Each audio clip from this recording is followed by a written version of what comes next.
നല്ല ക്രിസ്പിയാണ്, അതുപോലെ തന്നെ ടേസ്റ്റിയും. ഉണ്ടാക്കാനാണെങ്കിൽ വളരെ എളുപ്പം.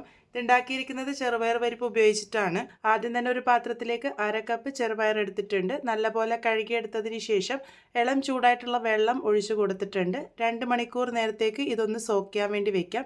നിങ്ങൾക്ക് ഓവർനൈറ്റ് വേണമെങ്കിലും ഇത് സോക്ക് ചെയ്തെടുക്കാവുന്നതാണ്. ഇതിപ്പോൾ നന്നായിട്ട് കുതിർന്ന് കിട്ടിയിട്ടുണ്ട്. അതിനുശേഷം ഇതിലെ വെള്ളമൊക്കെ മാറ്റിയിട്ടുണ്ട്. ഇതിൽ നിന്ന് ഏകദേശം 2 ടേബിൾ സ്പൂണോളം ചെറുപയർ പരിപ്പ് മാറ്റിയെടുത്തിട്ടുണ്ട്. ബാക്കിയുള്ളത് മിക്സറിൻ്റെ ചെറിയ ജാറിലേക്ക് ഇട്ടിട്ടുണ്ട്. കൂടെ 3 പച്ചമുളകും ഒരു ചെറിയ കഷ്ണം ഇഞ്ചിയും ചേർത്ത് വെള്ളമൊന്നും ചേർക്കാതെ ഈ ഒരു പാകത്തിനൊന്ന് അരച്ചെടുത്തിട്ടുണ്ട്.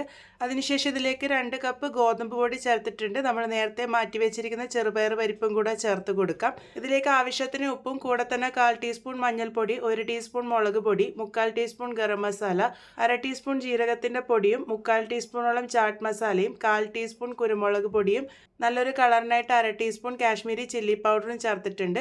കുറച്ച് കറിവേപ്പില ചെറുതായിട്ട് കട്ട് ചെയ്തതും കൂടെ ചേർത്ത് കൊടുക്കാം.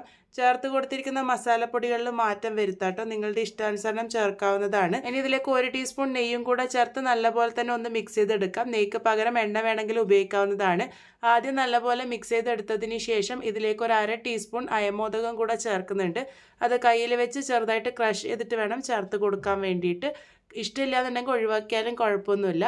ഇനി ഇതിലേക്ക് വെള്ളം കുറച്ചായി ചേർത്ത് നമുക്ക് കുഴച്ചെടുക്കാം.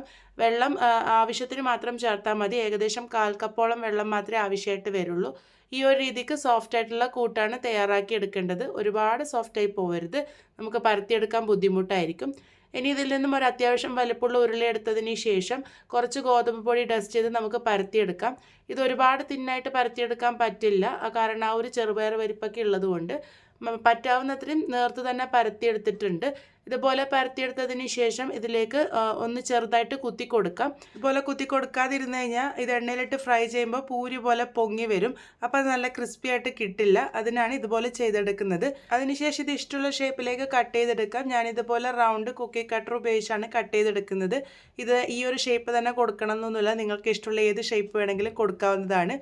ഈ ഒരു രീതിക്കാണ് ഇത് തയ്യാറാക്കി എടുക്കുന്നത്. കനം ഞാനിവിടെ കാണിച്ചു തന്നിട്ടുണ്ട്. ഇനി ഇത് ഫ്രൈ ചെയ്തെടുക്കാം. അതിനായിട്ട് കുറച്ചെണ്ണ നേരത്തെ ചൂടാക്കാൻ വേണ്ടി വെച്ചിരുന്നു. എണ്ണ നല്ലപോലെ ചൂടായി വന്നതിന് ശേഷം ഉണ്ടാക്കി വെച്ചിരിക്കുന്നത് ആവശ്യത്തിന് ഇട്ട് കൊടുക്കാം. അതിനുശേഷം മീഡിയം ടു ലോ ഫ്ലെയിമിൽ വെച്ചിട്ട് വേണം കുക്ക് ചെയ്തെടുക്കാൻ വേണ്ടിയിട്ട്.